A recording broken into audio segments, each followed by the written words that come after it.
So right now I'd like to introduce Timothy McDaniel with TGen. He is delivering our grab and go session. This is a session that's about 20 minutes. And here we go. Welcome, Timothy. Thank you.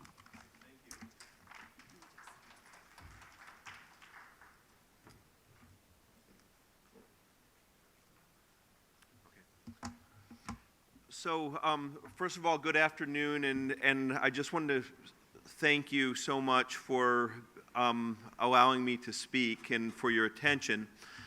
I'm here today to make a very simple proposition, and the proposition is the unique role that the patient advocate can play in bringing together people within the research and the industrial ecosystem to work together and to bring resources to your disease that otherwise might not just exist. And the notion is this, that there are people on the nonprofit side who could benefit you. There are people on the industrial side who could help you. And there may be ones who, by working together, could help you even more than they could if they're working by themselves. But they might not be working together, and in fact, they might not even be aware of one another's existence. And you, as the patient advocate, have a unique role in being able to bring those parties together. And I come at this with a somewhat unique perspective, because in 2011, I had the privilege of a lifetime in getting to be the patient advocate for my mother, who is suffering from an extraordinarily rare form of cancer that eventually took her life.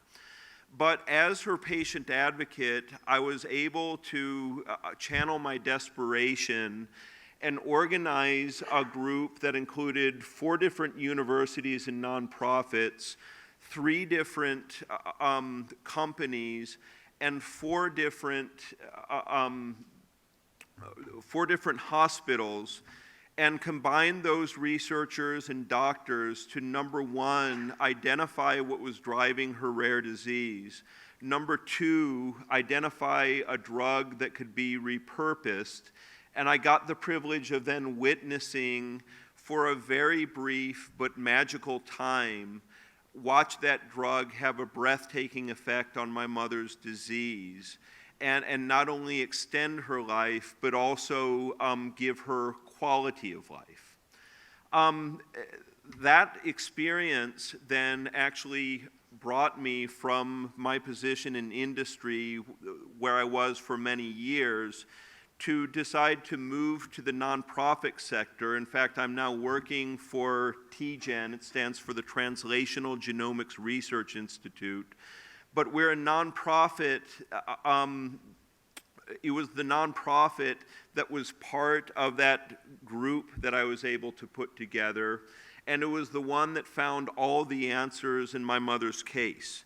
So what I'd like to talk to you about today is ways you can channel your desperation, you can channel your passion as an advocate to get these coalitions together.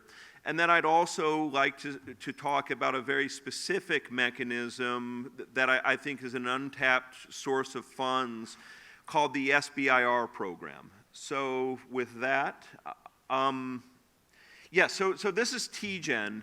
We are dedicated to translating genomics into advancements for patients. We have quite a large research team, but then those research teams are closely coupled to clinical teams. We have a cancer clinic that does early phase drug trials, and we also have a rare disease. We also have a rare disease clinic that studies families with genetic diseases called the Center for Rare Childhood Disorders. This is a philanthropically funded group where we sequence kids with rare undiagnosed disease as well as their families to be the starting point of their diagnosis and then their treatment. On the scientific side, we're organized to go from A to Z, starting with the basic discoveries in the mechanisms of disease that usually involves genomics and the computational sciences that are associated with that. And then taking that further with drug development, clinical trials with an ultimate goal of being able to have precision medicine applied to the patients who we serve. So as a research group then, this puts us as part of this ecosystem that I was talking about right at the beginning of my talk. And it's an ecosystem where I think everybody, at least the good people, all have a common interest in serving the interests of patients. On the left side of this group are the researchers and the nonprofits like TGen. And all of the different groups, while we have a common interest, we all have our own special problems. So the researchers, of course, the problem is having research dollars. Lots of passion, lots of scientific knowledge, but we tend to channel that in the areas where we can get money to pay for our work. On the right side, you have the companies. You have the biotech startups, and they're interested in just getting investment dollars to get things going. The pharma companies may be more stable financially, but they have an interest in having access to the patients and the patient specimens, which might be in the hands of the nonprofit researchers. And they're also interested in some of the technologies that the researchers have. And then any company, even if they're not a technology company, has an interest in the goodwill of their employees as well as their broader communities. And believe me, nothing engages a company's employees like a nonprofit mission that's focused on somebody who's close to home. And that's a source that can be channeled very effectively, and I'll tell you a couple of quick stories where patients have channeled that energy to get some really profound things going within our institute. And of course, with TGen just representing one example of the nonprofit world that's out there.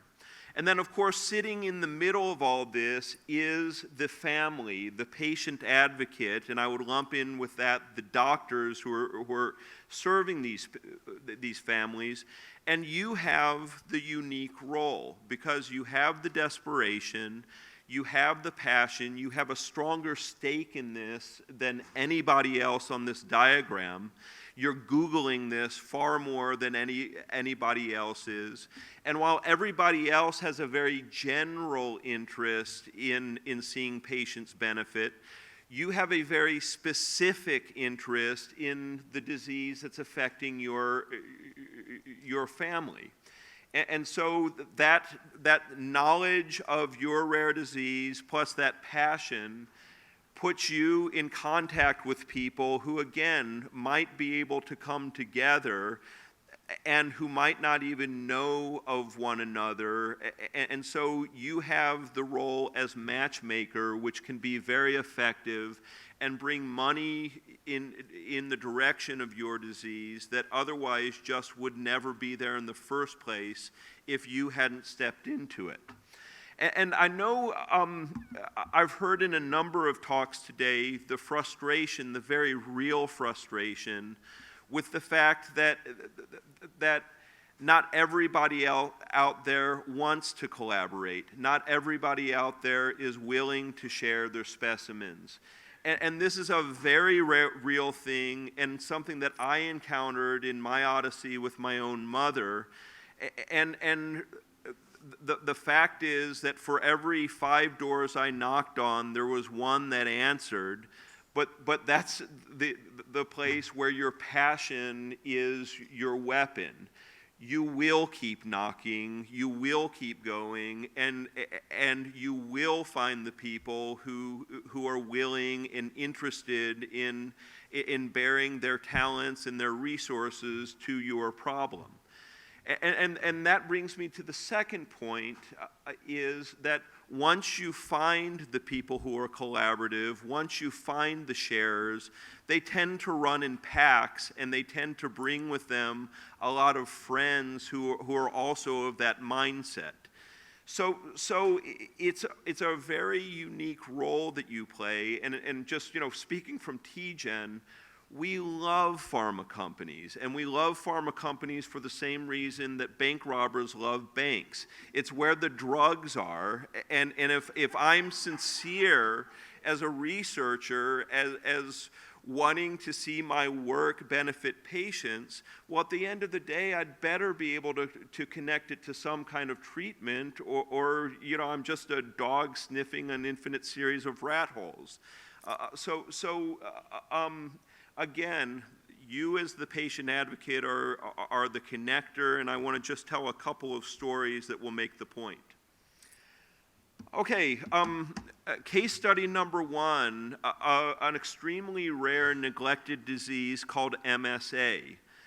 And this story starts with strangers on a plane, and one of those strangers was our research director, Dr. Jeffrey Trent. Dr. Trent is a very hardworking guy, very passionate, and when he gets onto an airplane, his trick is he immediately buries himself in his work so that the person next to him will get the hint and won't start small talk, so that he can spend the rest of the flight doing his work. So a couple of years ago, he gets on a plane. He brings out the paper, starts reading it, and the guy next to him doesn't take the hint. He starts asking questions about what he's reading. And as the flight went on, it turned out the reason the guy was interested is he saw it was a genetics paper, and a guy that he worked with happened to suffer from this rare disease, MSA. Well, the more he got talking and the more he found out about the work Dr. Trent was doing, the more excited he became, and also the more Dr. Trent heard this guy's passion, the more excited he became.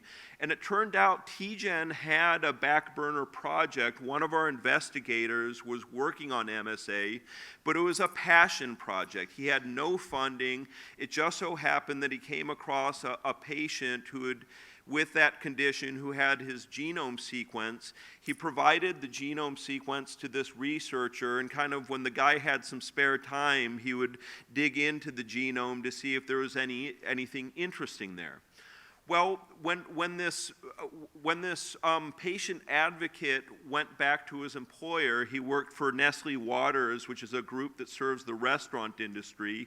He started talking about this guy that he had met on the plane, this researcher, and it turned out that Nestle Waters was part of an industry group that had a philanthropic fund, and they were able to get that fund then to provide $100,000 to turn this researcher's passion project into one that actually had some money behind it. That $100,000 then generated some pilot data, which was submitted to an NIH grant that was $543,000. Collectively, that grant was funded, and now, because of a passenger who wouldn't take the hint from the guy seated next to him, there's almost $650,000 for this neglected disease, and there's a family-centered genomic study, the largest one to date, that's geared toward the disease and hopefully ushering in an era of precision medicine. So the next one starts with this young woman you see here named Taryn Ritchie. And Taryn actually died several years ago at the age of 22 of ovarian cancer. If you know anything about ovarian cancer, you'll recognize that as an odd statement, because young women don't die of ovarian cancer. It's an old woman's disease. Well, it turns out TGen had a very rare form of the disease that strikes women on average at the age of 24, and most of them share the very sad fate of TGen. They die on average within about 2 years. TGen happened to be treated as a clinic that was associated with TGen. Her mother heard about the genomics research that was going on there. She was an administrative assistant at an investment firm. There was a philanthropy associated with the firm. She told them about her daughter's condition, about TGen's research. Ultimately, they funded a genomic study looking at 17 women with this extremely rare disease, and we actually identified a mutation in a gene that affected almost all of these women. So we not only identified what was driving the disease, but the mutation pointed to a class of cancer drugs that at least at the biochemical level, would be expected to work against this very rare form of ovarian cancer. We're now in the stage of doing laboratory drug tests, looking at which specific drug within this class is most effective in this specific type of cancer. And it all started because of a mother with passion about her daughter, and because of that, she now has the comfort of knowing that her daughter's suffering is now likely to benefit future sufferers of that disease, just as I'm comforted by the knowledge that my own mother's suffering is going to benefit patients with her rare disease. And by the way, TGen's tumor specimen was one of the specimens that was used in that study, so it's even more directly traces back to that patient. So the last thing I want to close on then is a proposal of what I think is an untapped source of money, the so-called SBIR STTR program. This is $2.2 billion that the federal government has set aside with the point of stimulating business growth. It's a program that doles out money specifically for R&D in 2 phases. It's a $100,000 proof of concept in phase 1, and then if you generate promising data, you can go into a phase 2 that can go up to about $1 million. The company must be for profit, it must be US owned and operated, and under 500 people. And the program allows the companies to partner with nonprofits. And so I see a potential here for benefits for all the groups that were highlighted in my earlier diagram. The nonprofit sees a new source of funds and getting to see their work benefit patients. The patients see more money for their disease, and the company gets non-dilutive funding. This is one of the few places where you can get money invested into your company, and the investor doesn't expect to own a piece of you when it's done. You also get to keep the worldwide commercial patent rights out of that work. And I can tell you, my industry background was with the company Illumina. I was with it when it was a very small company.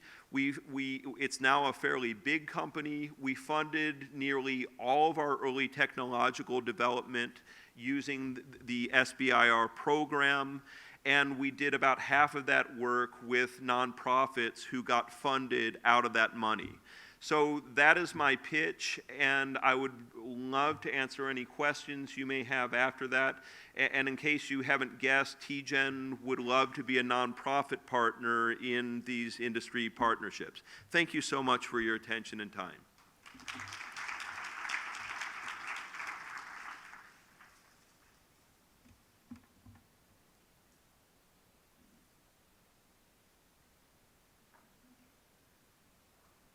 Okay, thank you so much.